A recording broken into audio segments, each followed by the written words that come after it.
Hello friends, this is चेतन। पिछले कुछ दिनों से आप ये न्यूज़ सुन रहे होंगे कि भारत में प्याज के दाम फिर से बढ़ने लगे हैं और जैसे ही खाने पीने के सामानों के दाम बढ़ने लगते हैं तो सभी लोगों को चिंता होने लगती है, क्योंकि सब लोगों का खर्चा पहले से ज्यादा बढ़ जाता है। और इन्हीं सब चीजों को देखते हुए और प्याज के बढ़ते दामों को कंट्रोल में रखने के लिए गवर्नमेंट ने रिसेंटली प्याज के लिए $800 पर मेट्रिक टन के हिसाब से मिनिमम एक्सपोर्ट प्राइस सेट कर दिया है, ताकि विदेशों में हो रहे एक्सपोर्ट पर थोड़ी लगाम लगे और हमारे देश में प्याज की अवेलेबिलिटी सफिशिएंट रहे। नाउ समझेंगे कि रिसेंट टाइम में प्याज के दाम क्यों बढ़ रहे हैं, कौन कौन से ऐसे रीजंस हैं, और साथ में ये भी समझने का प्रयास करेंगे कि गवर्नमेंट ने ये कदम क्यों उठाया है। फ्रेंड्स, भारत दुनिया का दूसरा सबसे बड़ा प्याज उत्पादक देश है, यानी second largest onion growing country. और भारत के प्याज दुनिया भर में तीखेपन के लिए प्रसिद्ध है। और जनरली आपने ये देखा होगा कि भारत में प्याज साल भर उपलब्ध रहते हैं, चाहे कोई सा भी मौसम हो।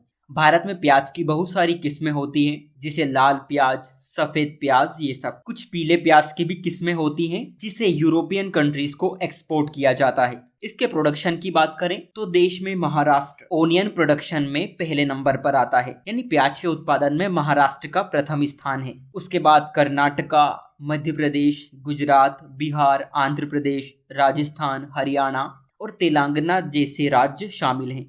जैसा कि आपको पता है कि भारत में प्रोडक्शन काफी ज्यादा होता है प्याज का, तो इस लिहाज से दुनिया भर में प्याज का एक्सपोर्ट भी किया जाता है। यानी बहुत सारे देश ऐसे हैं जिनको भारत प्याज की सप्लाई करता है, जिसमें बांग्लादेश, मलेशिया, यूएई, श्रीलंका, नेपाल और इंडोनेशिया ये प्रमुख देश हैं। लेकिन आप लोग ये सोच रहे होंगे कि प्याज के दाम अचानक से क्यों बढ़ने लगे हैं। फ्रेंड्स, रिसेंटली प्याज के प्राइस जो राइज हो रही हैं, उसके पीछे मेन दो रीजन हैं। पहला तो ये कि हमारे पास स्टॉक में लगातार कमी होती जा रही है, और सेकंड, प्याज की नई फसल अभी तक मार्केट में नहीं आ पाई। स्टॉक कम होने का रीजन ये है कि गवर्नमेंट पिछले 3-4 महीनों से ही अपने बफर स्टॉक को लगातार डिस्पोज कर रही है, ताकि प्याज की डिमांड और सप्लाई बैलेंस्ड रहे। और यही कारण है कि गवर्नमेंट के पास स्टॉक कम रह गया है। अभी तक गवर्नमेंट ने अपने बफर स्टॉक से लगभग 1.70 लाख मीट्रिक टन प्याज को डिस्पोज कर दिया। वहीं इसी साल की शुरुआत में बेमौसम ओले गिरने और बारिश के कारण किसानों की लगभग 60% फसल बर्बाद हो गई थी। फिर रही कसर इस बार के मानसून ने पूरी कर दी,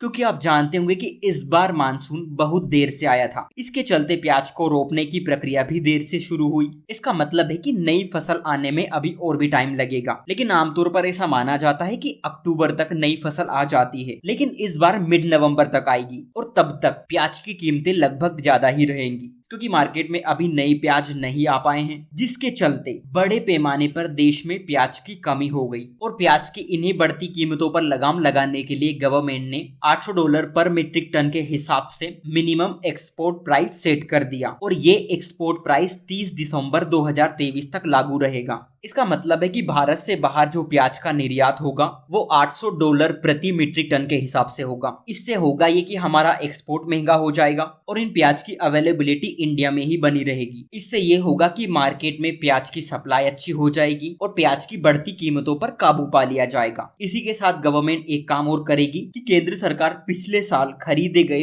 5 लाख टन के अलावा बफर स्टॉक के रूप में 2 लाख टन अतिरिक्त प्याज खरीदेगी और उन्हें अपने स्टॉक में रखेगी, ताकि इस तरह की कंडीशन अगर फिर से फंसती है तो गवर्नमेंट अपने स्टॉक के जरिए प्याज को रिलीज करती रहेगी। देखना ये होगा कि नई फसल कब तक आती है, क्योंकि जब तक प्याज की नई फसल नहीं आएगी प्याज के दाम इसी तरह आम जीवन को प्रभावित करते रहेंगे। सो आज के लिए इतना ही। Thank you.